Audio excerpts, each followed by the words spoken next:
taking this online class. We're going to be talking about differentiation, learning for all, differentiation for advanced learners. So let's look at this cartoon.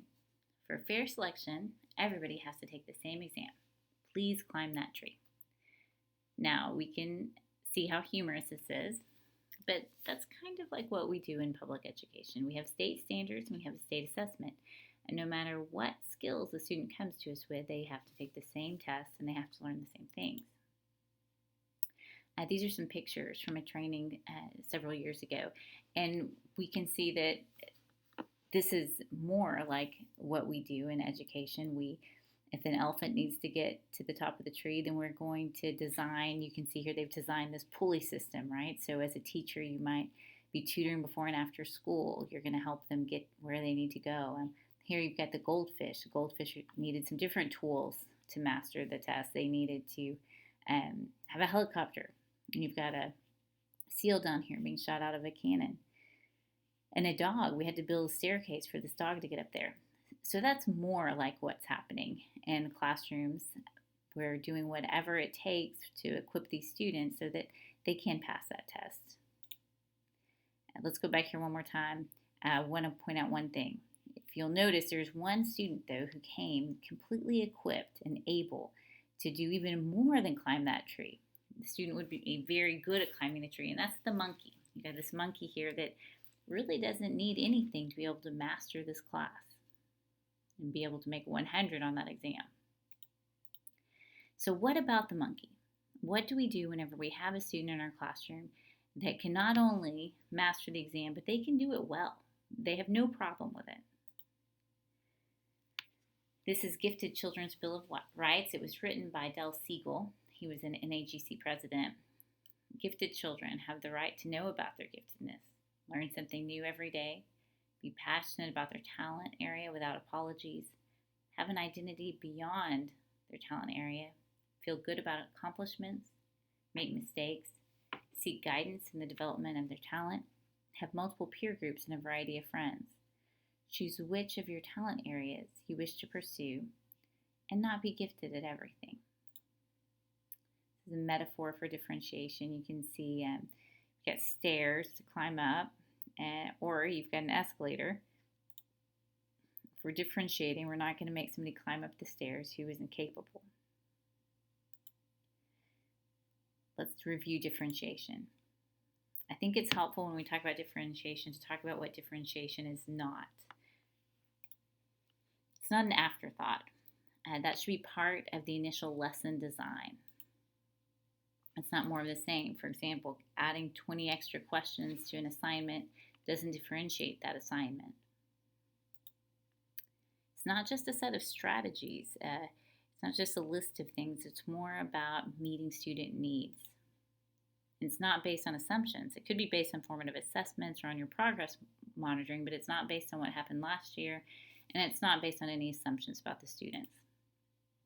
It is not always digital or solitary. That's not to say that Khan Academy video couldn't be helpful at one point, but whenever the differentiation is always digital or solitary, we're taking out the most fun part of school, and that's socialization.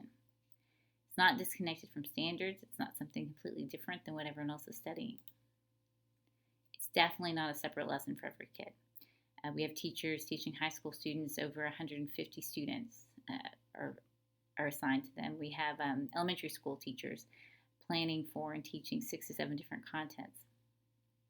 The expectation would never be that there's a separate lesson for every child. It's not an educational buzzword that will go away. I've been in education for 26 years, and this is not going to go away. Differentiation is with us to stay. And it's not only for kids at each end of the ability spectrum. It's not just for the students that need help, and it's not just for the students who need more. It could also just be to accommodate different learning styles. We have here 2 posters by ASCD. I just want to take a minute to look at them. One is differentiation is, one titled differentiation is not. I want you to take a few minutes to look at these and think about what stands out to you or what resonates with you on either one of these.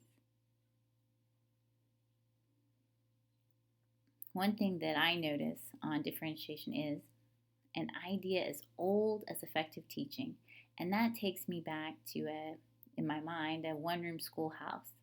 Um, what I've seen pictures of or I've seen in movies is a teacher that has students on all different grade levels, all different ability levels, and she's trying to meet their needs.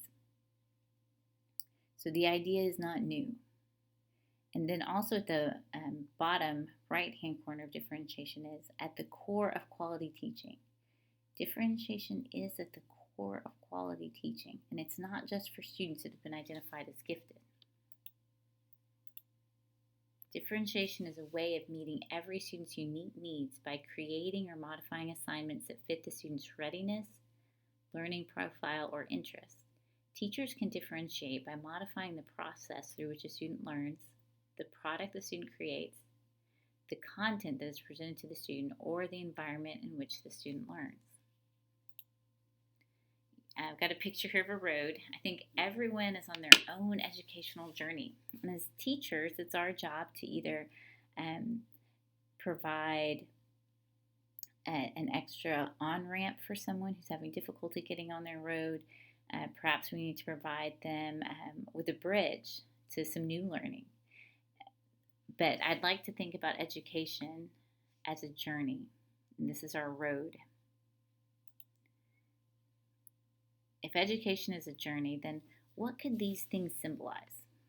On-ramps, off-ramps, a bypass or side streets. Could a side street be some parallel curriculum? Directional signs? Do we need to slow down for some students? A red light camera?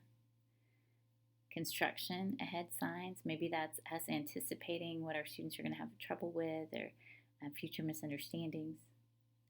Is it a police car telling us that we've gone the wrong way? Our students don't understand.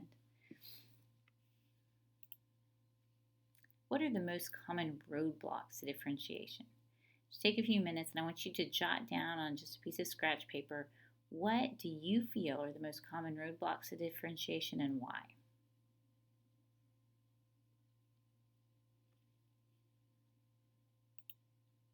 I think most people would say time, which is very limited for teachers, and resources are the most common roadblocks to differentiation.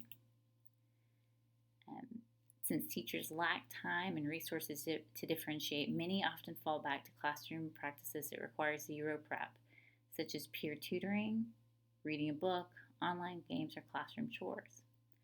Are they effective? We're going to talk about that in our course. Are these effective ways to meet the needs of those advanced learners?